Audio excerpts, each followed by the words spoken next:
Welcome to your heart, pretty baby. Is it aching with some nameless need? Something wrong and you can't put your finger on it. Right time to roll the beat. And I don't think I have ever seen a so in despair. So if you want to talk the night through, guess who will be there? So don't try to deny, pretty baby, you've been down so long you can hardly see. When the engine stops and it won't start raining, it's the right time to roll the beat. Roll the beat. Roll the beat.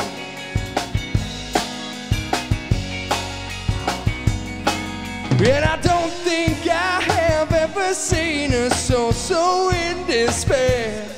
So if you want to talk the night through, guess who will be there? So look around your world. All right, hello everybody. I know we've been meeting some people today that are affected by the Children of Fallen Riders. I've got Sean here to tell us a little bit about why it's important to her. Hi, yes. I've been riding since I was 6 years old, and I love giving back to the community, and that's why I chose to do this ride today. Hey, Doug, tell us about why Children of Fallen Riders is important to you. Well, I manage a Harley-Davidson store and become real close with your customers. They become friends. And every once in a while, something odd happens, something unusual, you know, and they fall, and sometimes they fall, you know, hard. So we're taking care of the children that you know, those riders have left behind.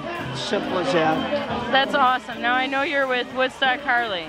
Are they? What do they bring to Children of Fallen Riders? Well, I'm personal friends with Susie and Tim, and we go back a long ways, so I do whatever I can to help them out.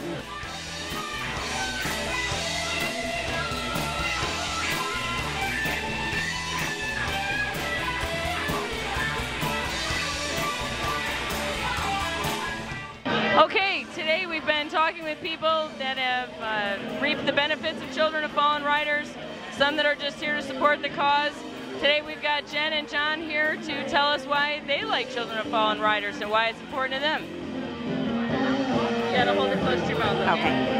I met Tim quite a while back at the radio station that I work for, and discovered what an amazing man he is, and what he does for this organization is absolutely unbelievable. So he asked me to be a part of it this year, and I can't tell you how honored I am to be a part of this amazing event for what he does for everybody.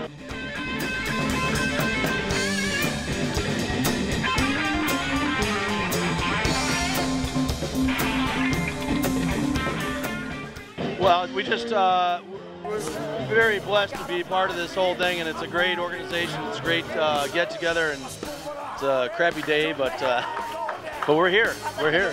Yeah. Everybody that still came out. Yeah, it's a great thing. That's the thing, is we don't have sunshine today, but we have all the support. And that's what makes it. That's what makes it. Thank you so much for being here. All right, everybody, I've got Susie Kleiner here for us. Susie, tell us a little bit about Children of Fallen Riders and what it means to you. Children of Fallen Riders started out in 2004, and I met Tim actually in 2009, and he brought me on, and it was all about the marketing aspect at that point, and he wanted it known, and I said, how big do you want to be? And well, it's bigger than ever, and it just keeps growing. And how do you know what Children of Fallen Riders has done for others?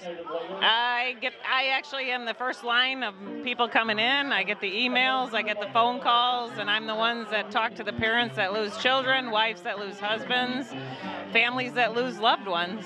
That's a pretty tough position to be in. It is. It's very draining, but it's also, I always say it's bittersweet.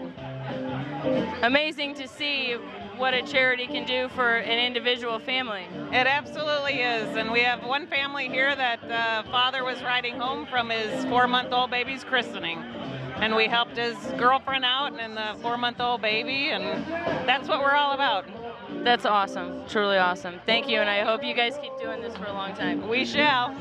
So Joe, why don't you tell me why Children of Fallen Riders is important to you? Well, the first event was centered around a friend of mine, Al Robbins, who went down. It's a friend of mine and Tim's. That's why we had the first event. Actually, oddly enough, he went down on my bike. It was just a mess. There's people taking care of the cancer, the vets. I mean, those are all great groups, but when someone goes down, there's no one there for the children left behind. And that's why we do what we do. We really wish we didn't have to, but here we are. So then have you been part of this from the beginning? You've been part of this from the beginning? Me and Tim and about 24 of our friends set up the first one, which was really overwhelming. We probably had 300 motorcycles on the first run. That was a real tearjerker. That was really kind of cool because it was for one person. It was for Al when we first started. And Al's Ride for Life is what we called the first one. And after that, Tim called me up and he says, we need to do a group. We need to make this official. We need to really do it. And we're going to call it Children of Fallen Riders. And I said, all right, let's do that. So, awesome. And he's nationwide now, right? Yeah, we're coast to coast. Whether we like it or not, it continues to grow beyond our control. Tim and Susie have gone on runs in California, in Maine. We just did another one in St. Louis. Great group of guys down there. Actually, they had a ride in our benefit.